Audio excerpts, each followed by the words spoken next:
My publisher hit me the other day. We got to go hard. I said, for what? He said, we got to hit the New York Times again. I said, for what? We hit it. We don't need to hit it again. I'm good. It's okay. I'm telling you, win it once to see what it feels like. And if you don't want to do it again, you will be amongst the champions. But this year, make this the year where you go, I'm going 120. I'm going to give up drugs. I'm going to give up whatever that is. I'm going to give up whatever distractions are going on. I'm going to give all that up. I'm going to give up being by myself. I'm going to give up being standoffish. I'm going to give up being withdrawn. I'm going to give up with not being a teammate. I'm going to give up being selfish. I'm going to give up everything. Because guess what? If you give it up and you win a championship, you can go back to being selfish. Selfish going to be there. Drugs going to be there. Whatever vices you own, they going to be there. They're not going nowhere because I'm number one. There's still vices. I just don't have time for them. Why? Because I just want to stay here for a little longer. Does that make sense? What do you want and what are you willing to do for it? How many of y'all are willing to say, yep, coach, I'm going to find a way to go 120 every game? Let me just see, whatever that means. Let me see your hand. Let me see a commitment. Whatever your best is. I don't know. Just 120 just means you're willing to give your best every game. Let me just see your hand. You're willing to give your best on both sides of the field. You're just willing to give your best. How many of you are off the court? It is going to be a little tough, but this is the year that I'm going to try to give 120 off the court. Let me see your hand. Be honest. Good. All right. Does this make sense? It's where a lot of people go wrong. They might be sweet when they play, but when they're off the court, they just dumb stuff that spills over into I ain't got to say no name. We know people in football, basketball, whatever, that they do stuff off the court that spills over and bleeds on the court and messes them up. Does that make sense? We not none of that. Y'all made it, y'all. You know how many people wish they could have this lifestyle, wish they could be in the game? And you got it. So you got to take advantage of it, full advantage. Right? Everybody want to be a beast until it's time to do what real beasts do. Everybody want to be a beast. So this year, I want to make your hustle louder than your mouth. Everybody want to be a beast. Come on, talk back. And I want y'all to keep doing this when I'm gone. I want y'all to come together and keep having this conversation because this is what's going to make y'all number one. And then calling people out who not doing it. Right? You talk about sacrifices. They have to be made. Sacrifices have to be made. Talk about being ruthless. You got to be ruthless. Talk about consistent. I don't think I'm the best in the world. Here's what I realized. When I looked at Tony Robbins, Les Brown, Zig Ziglar, I realized Bob Proctor, they was all selling tapes, cassette tapes. They would do this thing where they'd have like a minute on TV and then they go, buy this tape. And then you buy the tape and it come 3-4 weeks later. So I just started doing free videos every day. I figure if it take Tony Robbins video 4 weeks to get to you, you might fall in love with me watching me for, you know what I'm saying? You in the middle of the divorce. You can't wait 4 weeks. You in the middle of the divorce. You just flunked out of law school. You ain't got 4 weeks to wait on no cassette tape. But I just started doing free videos. And people just start fooling with me. Who is that loud guy? He too loud. I am. But when you're going through cancer, you're like, I might need to get that energy. I just kept doing it.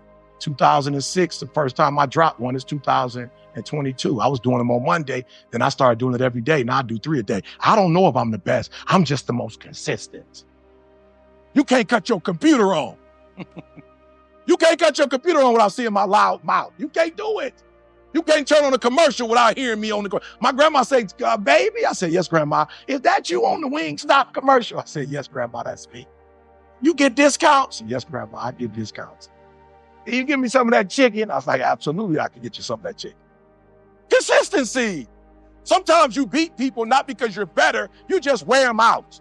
You just wear them down. This going to be the year with some team, you just going to wear them out. I told you I'm a Piston fan. I'm from Detroit. Barry Sanders would be like -10 yards starting the fourth quarter. Then he end the whole game with 150 yards. Bruh, you was at -10 in fourth quarter, the beginning. How you get 150? Barry said, these linemen, bro, they big. They gonna get tired. And I'm not. By the fourth quarter, their legs gonna wear out. And I'm gonna kill them. Y'all gonna have to wear some people out this year. Just being real, you got to wear them down. You have to be strong. Who's committed to that? Who's committed to playing the last second? First quarter, second quarter, third quarter, fourth quarter. Who's committed to go all the way to the fourth quarter, to the bit? You're not even looking at the clock. You just gonna wait for, and then you're like, all right, let me chill. Who's committed to that?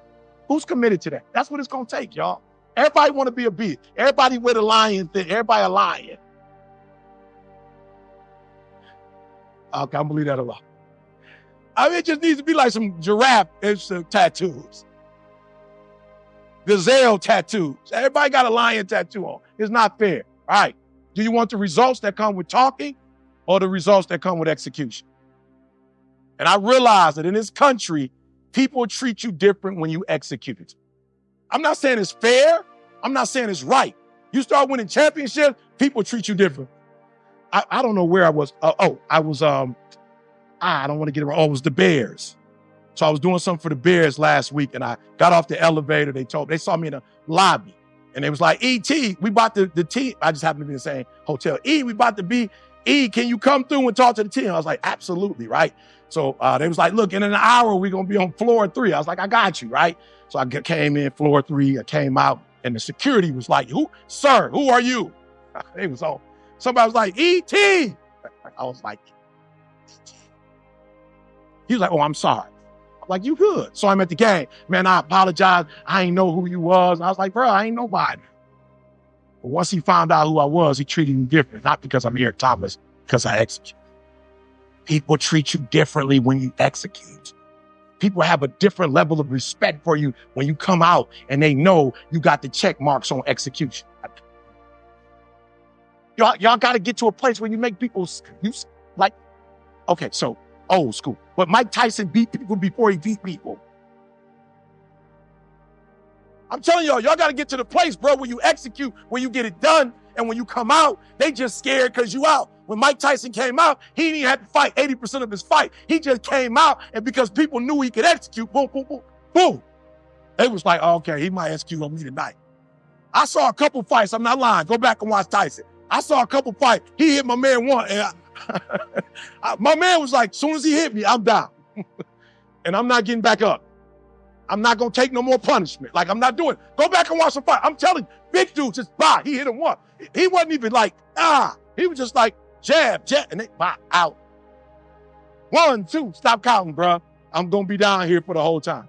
I'm telling y'all, if you get, not this, when you get results, when you execute, man, it's a difference.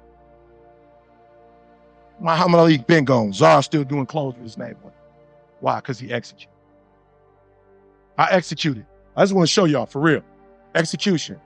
I'm not just talking to hear myself talk. I'm telling y'all, you can do it. You can get 58. I'm telling you, it's not too big. I think somebody won 72-10 and won the championship. 58 is doable, y'all, and y'all can do it. They brought this group together because they believed in you. This coaching staff believed that this was the right group of men at the right time, at the right chemistry, with the right skill set that could get 58. And then some kind of way, forgive me for those of you who don't have a religious affiliation, somehow God brought me in the room. And God don't bring me in the room to play. I don't normally show up to just be playing. Normally when I show up, it means something about some stuff usually happens.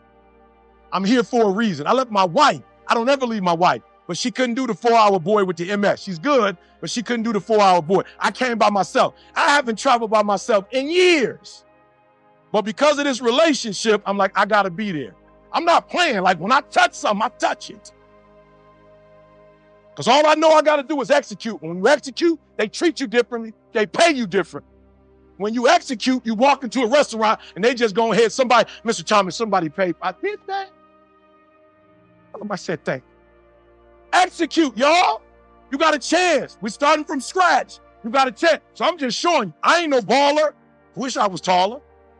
But I ain't no baller. I don't play basketball. But in what I do what I do to the highest level. You see ones. Ain't no 10s, ain't no 6, ones. And that's what you need to do.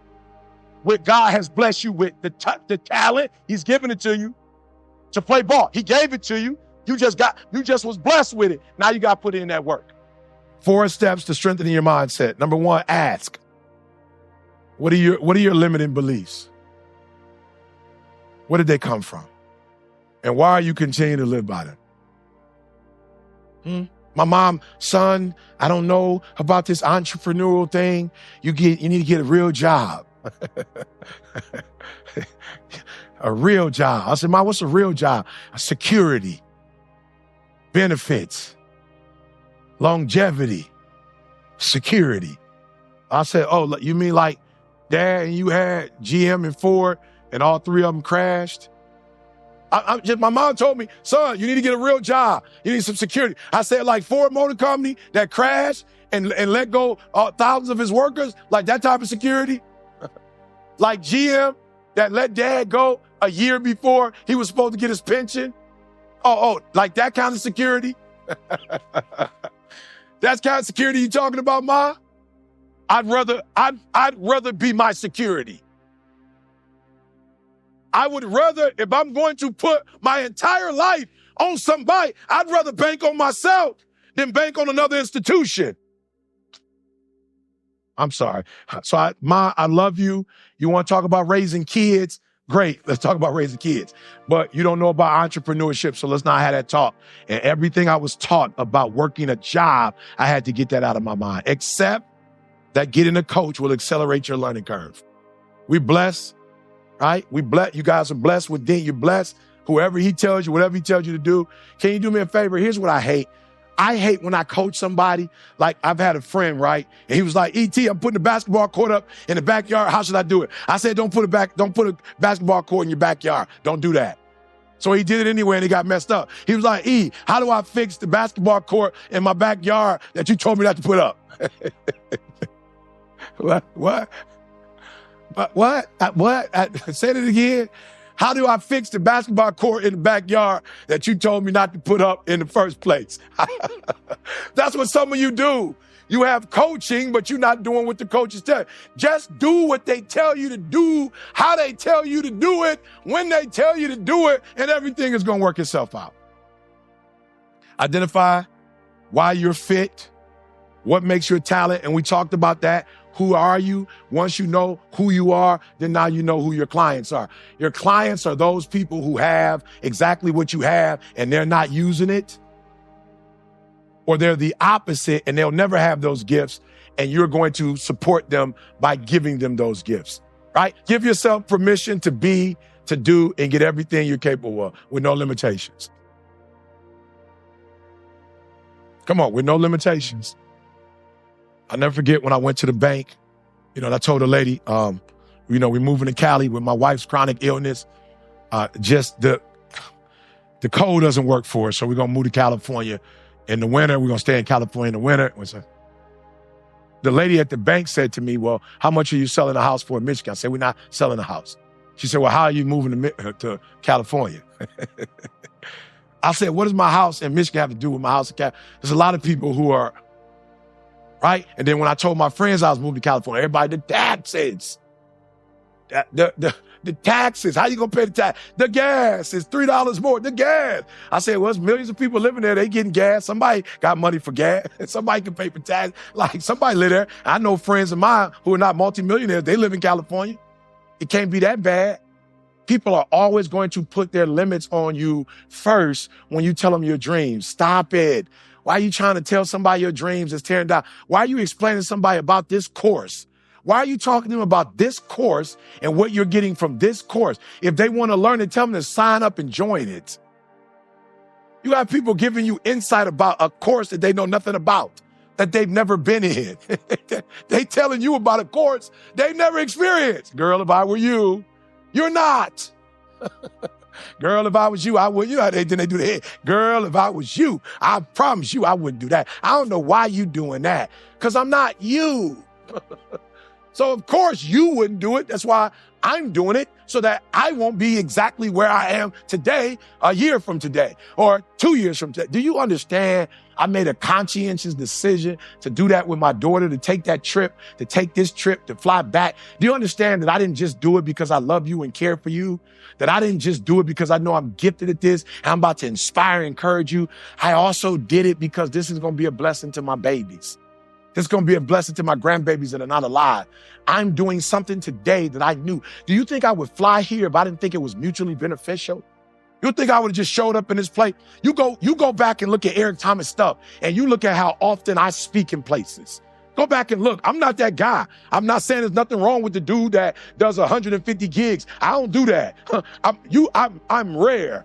You don't go to my page and see a whole bunch of conferences and Eric Thomas just floating around speaking to everybody. I don't do that. I'm very selective. If I'm going to speak somewhere, I know when I show up, I'm going to be a blessing. I have to know that where I'm going, it's going to be a blessing as well. You have people that are not blessing you, talking to you about a blessing that's blessing you.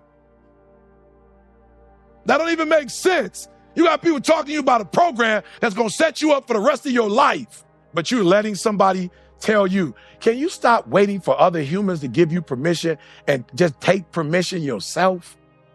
Can you stop getting other people to co-sign your life and your dream? Why you always got to have somebody co-sign what you know is right in your heart? Why your boss got to say yes too? You don't need two yeses from you and one from your boss. This ain't your boss life. This ain't your supervisor's life. This ain't your spouse's life. This is your life. I still got a calling. I still got a gift that I want to use. I'm not ready to put my gift on the shelf right now. I'm not ready. Will I back down? Yeah. I'm not doing 75% of what I used to do. But it's something about waking up and knowing that I'm wanted. It's something about waking up and knowing I got to be in Arizona. It's something about waking up knowing that there's going to be an audience that's waiting for me. It's something about walking in my gift. It's something about knowing what my DOT is. It's something about knowing who my heart is. It's something about showing up and being a blessing. Not just about the money. You guys are about to be a blessing to so many people. You're about to be a blessing to so many people. You're about to be a blessing to say it with me. I am a blessing. Yeah, come on. I am a blessing. Come on. I am a blessing to some woman that's hurting. I am a blessing to some kid that want to take his life. My program is going to stop somebody from committing suicide. My program is going to stop somebody from giving up. My program is going to change somebody's life. My program is going to bless a family. My program is going to make America a better place. My program. My program is going to make a difference. Come on. My program is going to make a difference. My program is going to change somebody's life. My program is going to make a difference in this world. My program is going to make my spouse look at me different. My children look at me different. When a commercial comes on and my daughter sees the commercial, she says, at 24, that's my daddy. When a commercial comes on, my grandma called me and say, is that my grandson? When my commercial comes on, my auntie called me. I know that voice. I know that's my nephew. I know it's going to make my grandma happy when I walk in my purse. My mama walks around. My mama just had on my t-shirt at the San Diego airport. She walked in with the t-shirt that said, "Just Believe," with her baby logo on it. And a guy said to me, "Hey, lady, you follow E.T. too?" He helped me get through a divorce. What did he do for you? She said, "That's my son." That's my firstborn. That's my son. That's my only son. That's my baby. You're going to make your mama proud in this program. You're going to make your son and your daughter proud of you with this program. And then more importantly, if you're not careful, they're going to come behind you. I walked across the stage, Breslin, Michigan State University. My son walked across the same stage with a 4-year degree. My baby girl walked across the stage, and in May, she'll walk across it again with her master's degree in social work. Doing what? Helping people. Why? Because her daddy helps people.